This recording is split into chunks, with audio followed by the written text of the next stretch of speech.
Nous le savons, vous le savez, le génocide continue à Gaza et les images qui nous parviennent sont insoutenables, inacceptables. Elles sont chargées, elles sont pourtant bien là. Le génocide s'accompagne de bombardements, de destruction massive. Le génocide s'accompagne maintenant de l'arme de la faim qu'Israël ne cache même plus. Depuis plusieurs mois, rien ne rentre à Gaza. La famine est là, la mort est là, le charnier de Gaza est là. C'est un charnier à ciel ouvert. Les camps de la mort, aujourd'hui, c'est Gaza. Le camp de la mort dont le monde nous avait dit plus jamais ça. Qu'attendent les gouvernements occidentaux, qu'attendent les peuples du monde? Les peuples, eux, sont mobilisés, mais qu'attendent les gouvernements face au désastre, face à l'élimination de tout un peuple, face à ce qui est et ce que nous n'imaginions pas il y a plus maintenant de 19 mois. Alors, cela vient de loin, nous le savons. Rappelons 1948 et les milices sionistes qui ont forcé des centaines de milliers de Palestiniens et de Palestiniennes à quitter leur domicile avec pour tout bagage la clé dont ils pensaient qu'elle rouvrirait leurs portes. Nous savons maintenant que cette Nakba de 48 s'est faite sous la pression des bombardements, des massacres de masse sur les territoires historiques de la Palestine, repoussant les Palestiniens encore plus loin dans une vaste opération de nettoyage ethnique qui a précédé la déclaration d'indépendance d'Israël.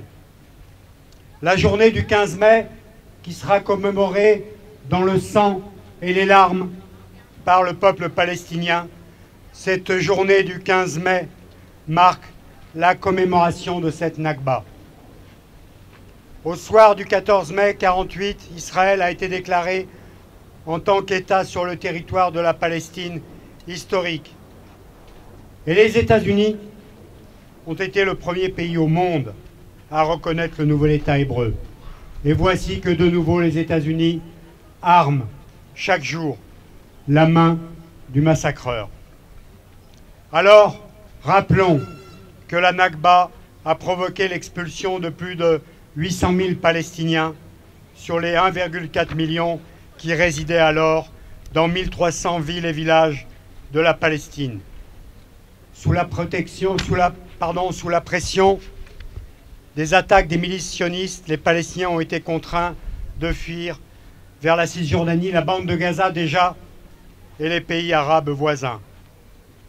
Alors, rappelons-nous toujours que tout n'a pas commencé le 7 octobre 2023, que le crime est continu, qu'il a commencé même bien avant 1948, mais que 1948 marque les premiers massacres de masse et l'exil et les départs sur les routes de l'exil et de l'exode.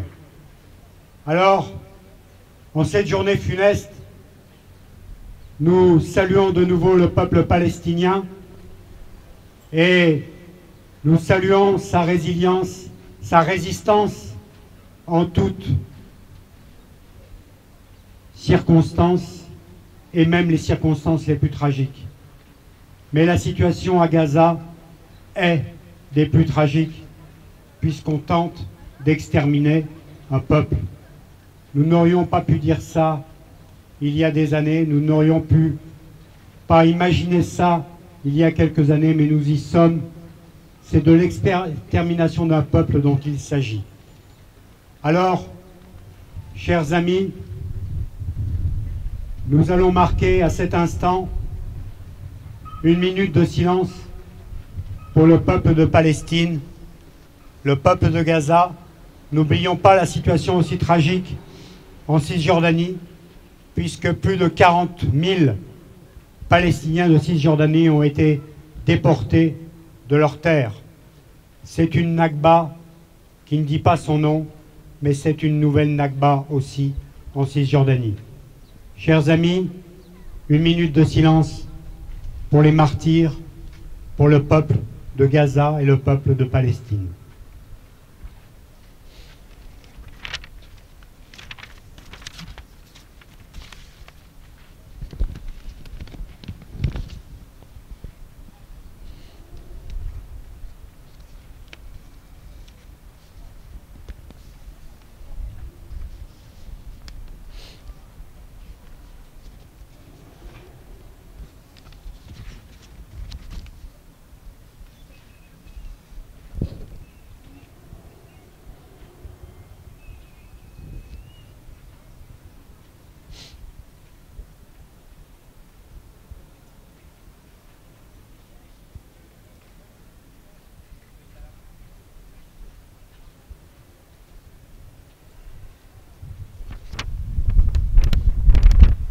Merci, merci pour eux, merci d'être là encore et encore. Et je voudrais à cet instant passer la parole à Nicole Kahn de l'Union juive française pour la paix, qui va partager le témoignage de notre ami de Gaza, Abou Amir. Nicole Kahn.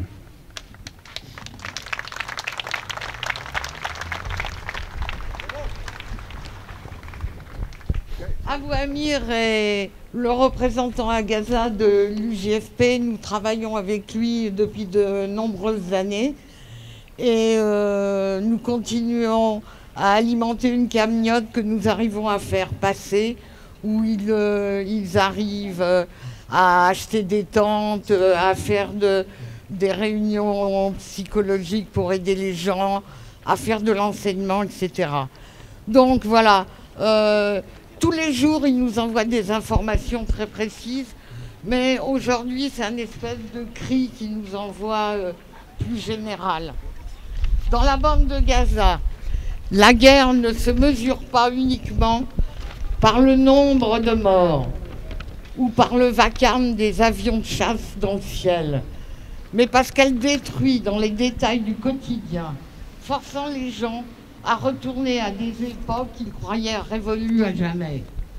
L'agression continue depuis octobre 2023, n'a pas seulement démoli des bâtiments, elle a anéanti des modes de vie privés, presque totalement d'électricité et interdit d'accès au carburant et au gaz de cuisine. Les habitants se retrouvent assiégés non seulement par les bombes, mais aussi par l'obscurité et la faim. Le vieux réchaud en cuivre fonctionnant au kérosène, utilisé au début du siècle dernier, a refait surface. Également, le canoun, un récipient en métal où on allume le feu pour cuisiner, a également refait surface. Ainsi, beaucoup préparent désormais eux-mêmes leur pain sur un feu de bois ou de plastique. Préparer un repas est devenu un défi qui prend des heures. Quant à l'éclairage, il est devenu un luxe incontournable et inaccessible. Les batteries sont toutes épuisées. Les lampes solaires sont inutilisables parce qu'elles sont cassées et il n'y a rien pour les réparer. Les gens se tournent de nouveau vers la lanterne de verre traditionnellement remplie de kérosène et allumée avec une mèche et produisant une lumière faible, à peine suffisante pour voir autour. La politique israélienne, fondée sur le blocus, la famine et la destruction systématique, cherche à rendre la vie sur place insupportable. Quand la nourriture et les médicaments sont interdits, que les maisons sont détruites, l'électricité et l'eau coupée, les passages fermés et que les cadavres restent sous les décombres, le message israélien est clair. Partez, cette terre n'est plus vivable. C'est une stratégie d'exode. Vider Gaza de ses habitants. Un déplacement forcé à grande échelle destiné à régler la question palestinienne à la racine.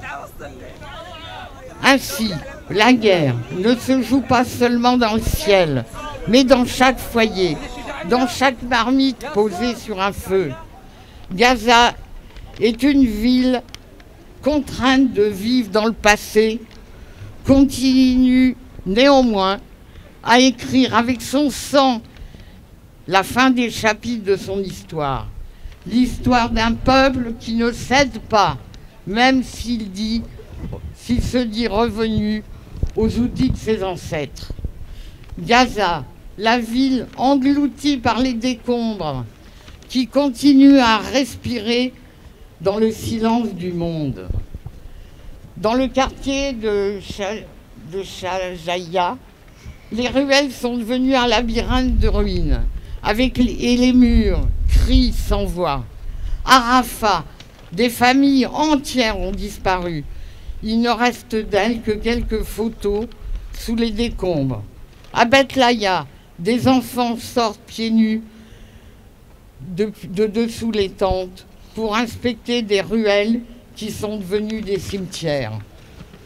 Gaza n'est plus une ville, mais un témoignage écrit avec la chair des humains, une preuve accablante d'une barbarie sans limite et d'un silence international devenu complice du crime. Et au cœur de cette destruction, une question résonne dans chaque ruelle détruite, sur la bouche de chaque mère ayant perdu ses enfants.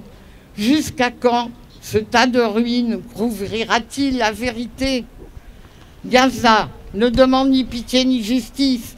Elle accuse le monde entier. Et lui, clairement, comme vous venez, lorsque vous vous taisez face au génocide, vous en devenez complice.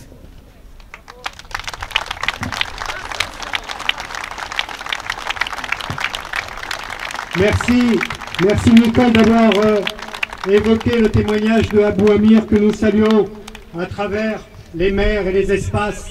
Salut à toi Abou Amir et courage au peuple palestinien. Et en tout cas, n'arrêtez pas de parler de Gaza comme si votre vie en dépendait, car leur vie en dépend. Voilà ce que nous disent les Gazaouis. Et à cet instant, empruntons ces mots dans une déclaration et une tribune de Anne Tuaillon de l'association France-Palestine Solidarité, qui écrit et qui lance ce cri, car après avoir rétabli un blocus total le 2 mars et rompu le cessez-le-feu le 19, après avoir annoncé le partage de la bande de Gaza en 5 zones, encadrées par des zones militaires, Israël a annoncé le 5 mai un plan de conquête de la bande de Gaza et rappelé des dizaines de milliers de réservistes. Avec pour objectif, nous dit-on, le départ volontaire des Gazaouis. En clair, un nettoyage ethnique, ajouterais-je une déportation, une aggravation du génocide en cours et une occupation complète et prolongée de la bande de Gaza. Pour le ministre des Armées, le génocidaire Israël Katz, les Gazaouis n'ont d'autre choix que de partir ou de mourir.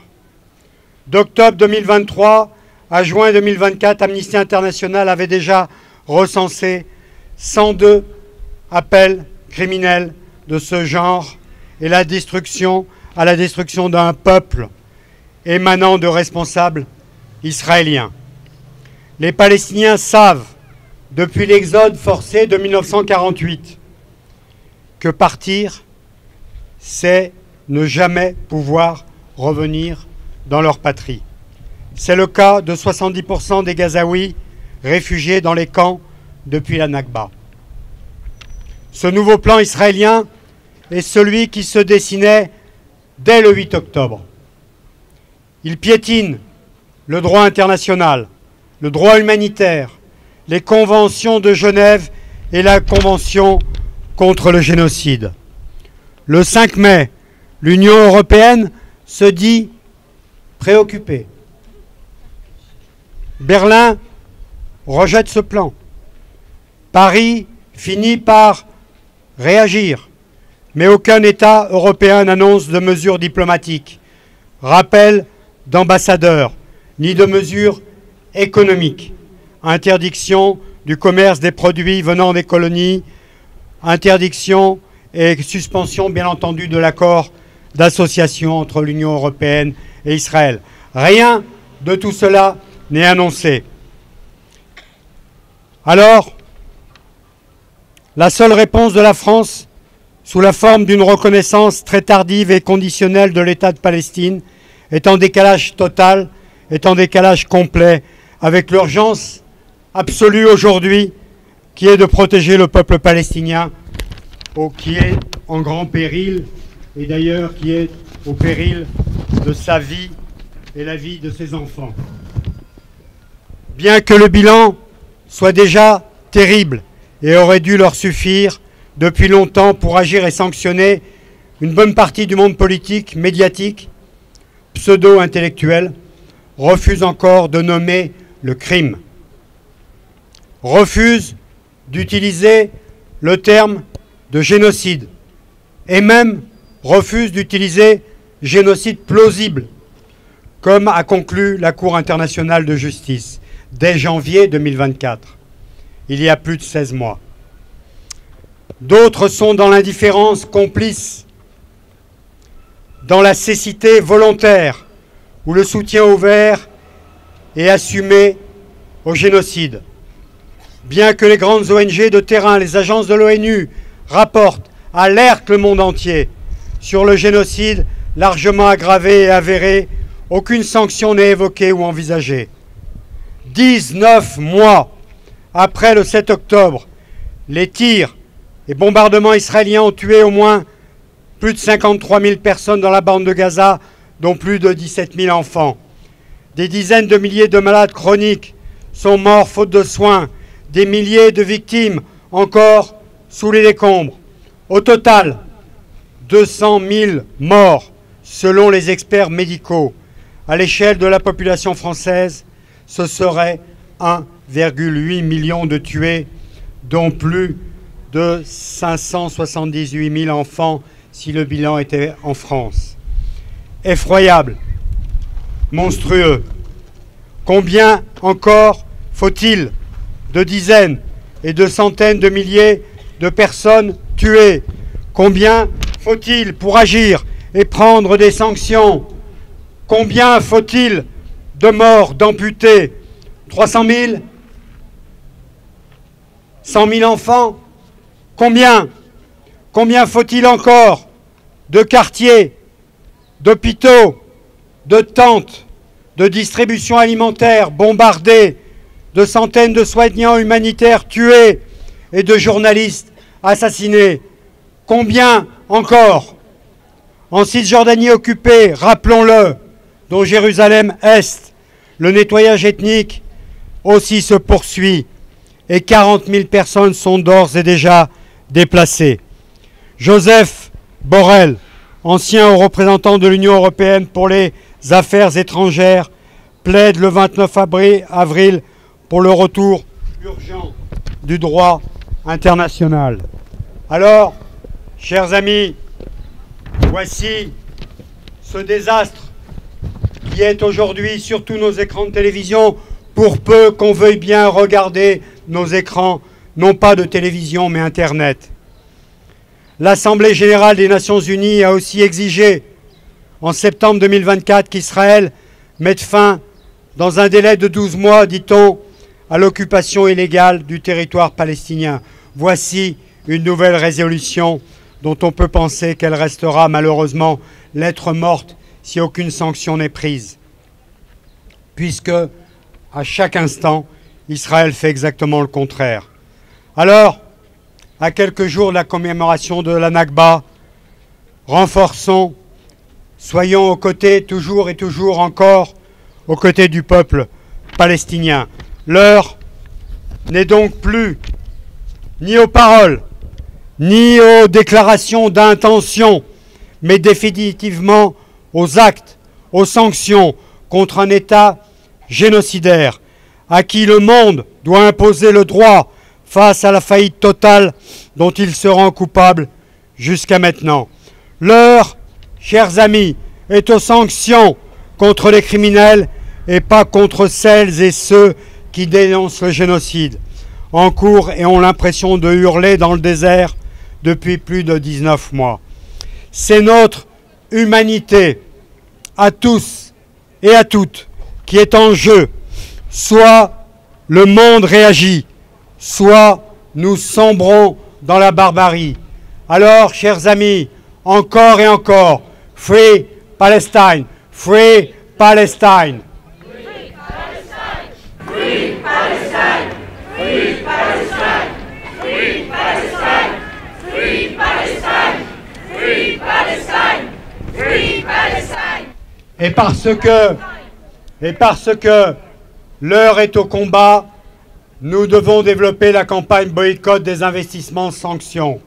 Et je veux laisser à cet instant la parole à nos amis du boycott des investissements sanctions, BDS.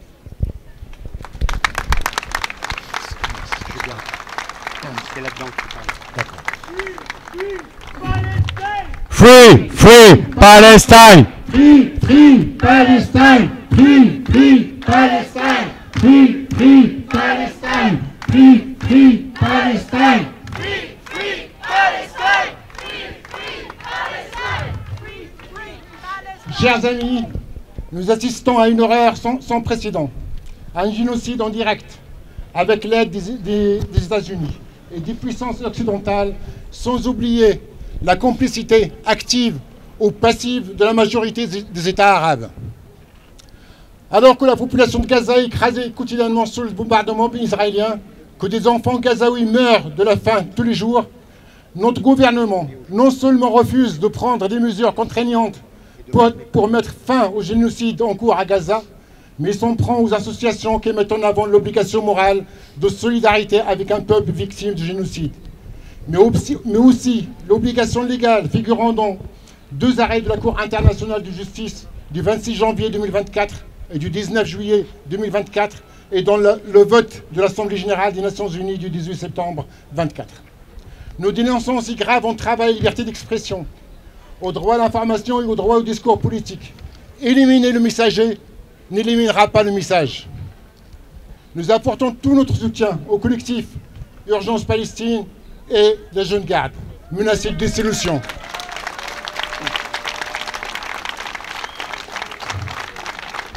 Soutenir le peuple palestinien n'est pas un crime. Lutter contre le génocide en cours n'est pas un délit, mais un devoir d'humanité.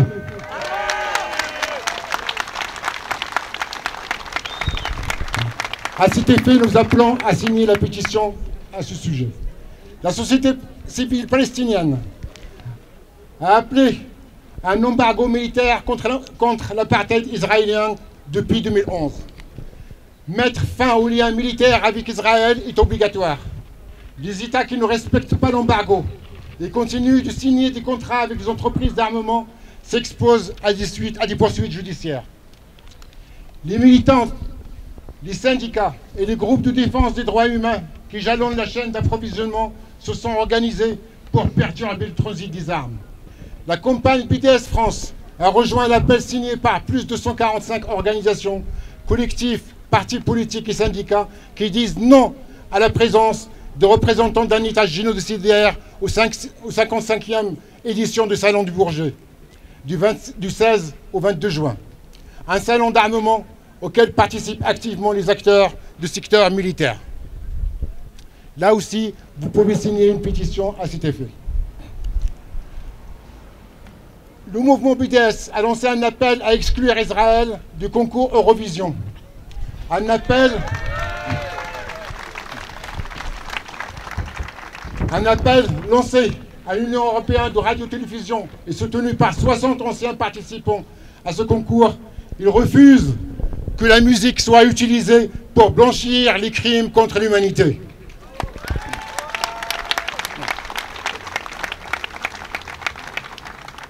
Eurovision ne doit pas récompenser l'apartheid israélien. Israël doit être suspendu de l'Eurovision.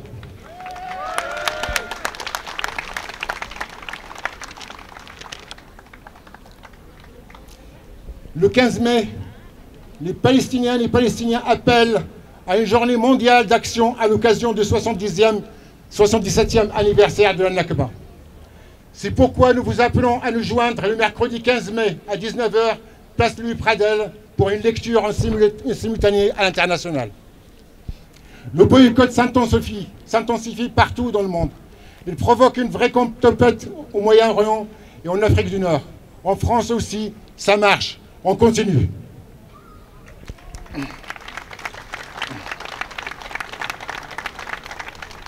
Avec Carrefour, on accentue la pression jusqu'à ce que Carrefour se retire d'Israël et du territoire occupé. Carrefour est représenté par 150 magasins en Israël et dans les colonies. C'est du commerce illégal qui vient en soutien à l'apartheid et la guerre génocidaire et l'expulsion à Gaza. Carrefour a fermé tous ses magasins en Jordanie et à Oman. Le 28 mai aura lieu l'Assemblée générale des actionnaires. Soyons présents pour mettre fin à sa complicité avec l'apartheid. La prochaine action programmée sur Lyon est 17 mai devant la Part-Dieu. Et soyons nombreux. Merci et la Palestine vivra.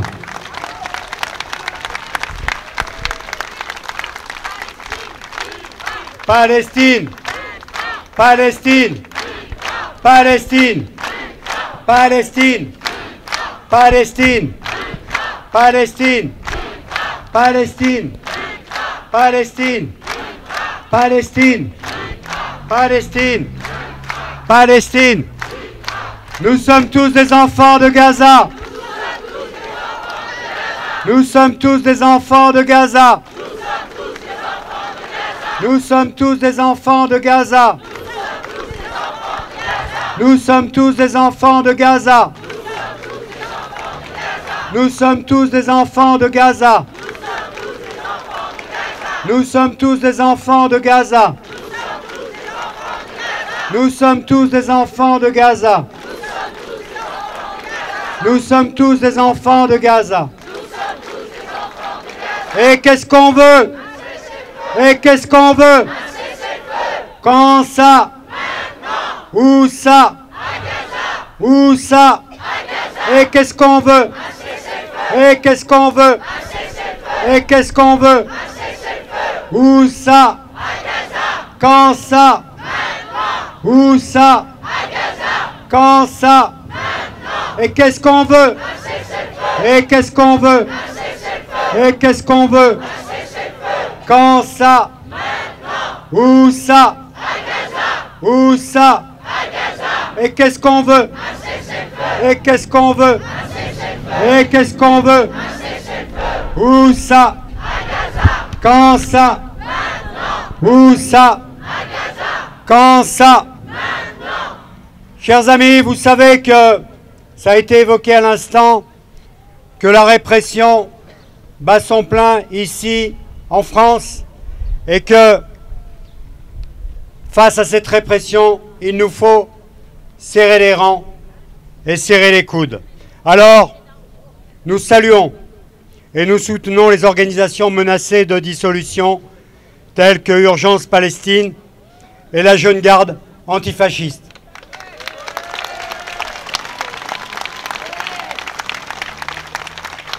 Face aux crimes continus à Gaza, nous ne nous tairons pas et nous ne nous tairons jamais. Et en tout cas, on ne dissout pas le mouvement de solidarité avec la Palestine. Ce mouvement est indissoluble. Que M. Retailleau et tous ses petits marquis se le disent. Nous saluons également les militants, les militantes inquiétés parce que du côté de la justice et du droit, c'est le cas d'Anas Kazib, c'est le cas de Alex, militant lyonnais, c'est le cas de François Burgat, c'est le cas de notre ami universitaire lyonnais Willy Beauvalet. Willy, nous te saluons. C'est le cas de tous ceux et toutes celles qui, pour un simple graffiti, ont parfois fait de la garde à vue et ont parfois eu des convocations au tribunal, car c'est ainsi. En revanche, nous n'avons vu aucune condamnation, aucune garde à vue pour les apologistes du crime de Gaza et pour les apologistes du génocide en cours à Gaza.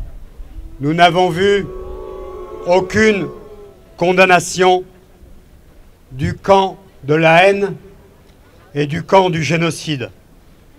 Nous saluons aussi ces élus calomniés, menacés, parce qu'ils rappellent le droit international.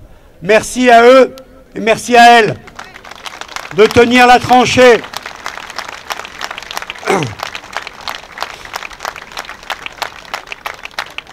Et nous saluons d'ailleurs Rima Hassan, qui a été auditionnée durant plus de 11 heures pour ce soutien à la Palestine et qui a rapporté d'ailleurs que durant cette audition de 11 heures, on lui a reproché sa publication d'un pamphlet extrêmement violent. Il s'agit de Carte d'identité de Mahmoud Darwish, le poème de Mahmoud Darwish, qui, paraît-il, se termine de manière violente et menaçante. Alors voilà la lecture qui est faite d'un simple poème du grand poète palestinien Mahmoud Darwish et qui s'appelle Carte d'identité et qui commence par « Je suis arabe, telle est mon identité ». Alors voilà où nous en sommes, qu'il faille se défendre de la publication d'un poème. Alors le combat, chers amis, continue et nous avons quelques rendez-vous dans les semaines, évidemment, qui viennent. Alors, nous allons demain participer à un autre combat, mais qui est le même combat, puisque demain, nous seront à 15 h, place des Terreaux, pour un rassemblement contre le racisme et l'islamophobie. Et c'est demain, dimanche, à 15 h. Et nous y serons parce que là aussi, nous ne tairons pas les attaques et ne nous tairons jamais face au racisme dégoulinant actuellement à l'œuvre en France. Et puis, le 13 mai, nous serons aux côtés de nos amis Kanaks, puisqu'ils appellent à un rassemblement aussi place des Terreaux à 18h30. Et nous rappellerons à cette occasion la colonisation française et à regarder devant notre propre porte. Et puis, ça a été dit tout à l'heure, le 15 mai à 19 h, devant la place de la Comédie à Lyon, vers l'hôtel de ville, nous participerons à la lecture nationale du nom des martyrs, puisque ça sera le 15 mai et ça sera le jour de la Nakba. Voilà aussi la manière de visibiliser encore et encore, tel que nous le faisons depuis le début avec les panneaux que nous avons encore ici, avec les portraits qui ne sont pas que des nombres, pour rappeler que en Palestine aujourd'hui, on assassine des hommes, des femmes et des enfants. Et puis, nous avons d'ores et déjà un rendez-vous le samedi 24 mai, cette fois-ci pour une manifestation qui sera en fait une sorte de procession qui là aussi sera l'hommage rendu à toutes les victimes et à tous les martyrs qui sont tombés depuis le 7 octobre 2023. Et nous marcherons de manière silencieuse dans les rues de Lyon. Et si vous voulez participer à cette marche, vous êtes bien entendu les bienvenus. Ce sera le samedi 24 mai, ça sera place des terreaux à 15 h pour cette grande marche qui nous mènera jusqu'ici, jusqu'à la place Bellecour en empruntant les quais de la Saône. Alors, il y aura un dress code, venez en noir, le jour du deuil, la couleur du deuil. Et si vous voulez en savoir plus et participer plus activement encore, vous êtes les bienvenus sous la tente verte, là, pour avoir les renseignements, pour participer à cette célébration et à cette procession que nous ferons tous et toutes ensemble le 24 mai. Voici quelques rendez-vous pour montrer encore une fois que nous ne lâchons rien. Nous ne lâchons rien tant que le génocide est en cours à Gaza, parce que nous voulons chaque jour pouvoir nous regarder dans une glace, parce que nous pouvons chaque jour nous regarder dans une glace. Alors, nous n'arrêtons pas et nous n'arrêterons pas de parler de Gaza, comme je le disais tout à l'heure, comme si notre vie et comme si votre vie en dépendait, car la vie des Gazaouis en dépend. Et puis maintenant, nous allons faire quelque chose aussi tous ensemble, c'est que nous allons aussi démarrer ici. Vous pouvez prendre un portrait, adopter un portrait, parce qu'encore une fois, ce ne sont pas que des nombres. Prendre chacun, il y a des portraits qui sont par terre, sur la place Bellecour, il y a des portraits qui sont ici. Vous pouvez vous en saisir d'un, et l'objectif, c'est de rendre visible ici, sur la place Bellecour, tous les morts qui ont été assassinés depuis octobre 2023 à Gaza, ces hommes, ces femmes, ces enfants qui ont été assassinés.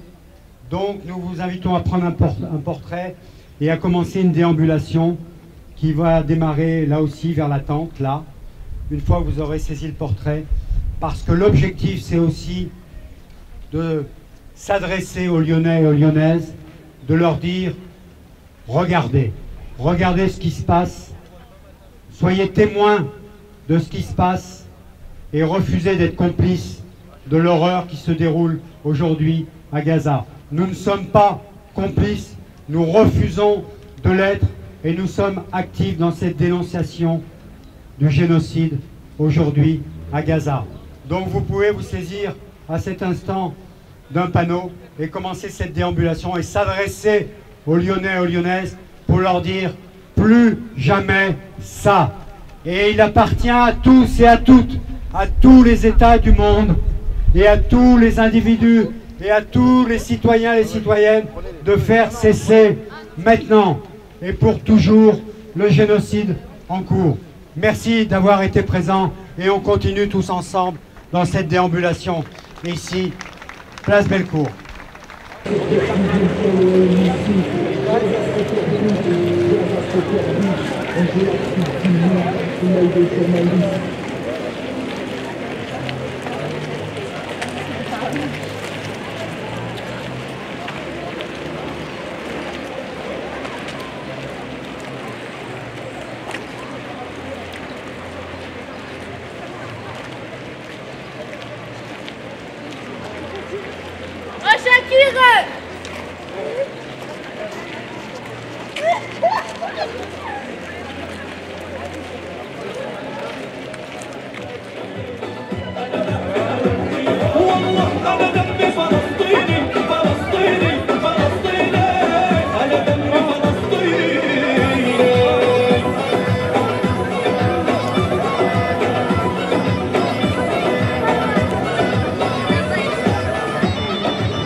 Ouais, ouais,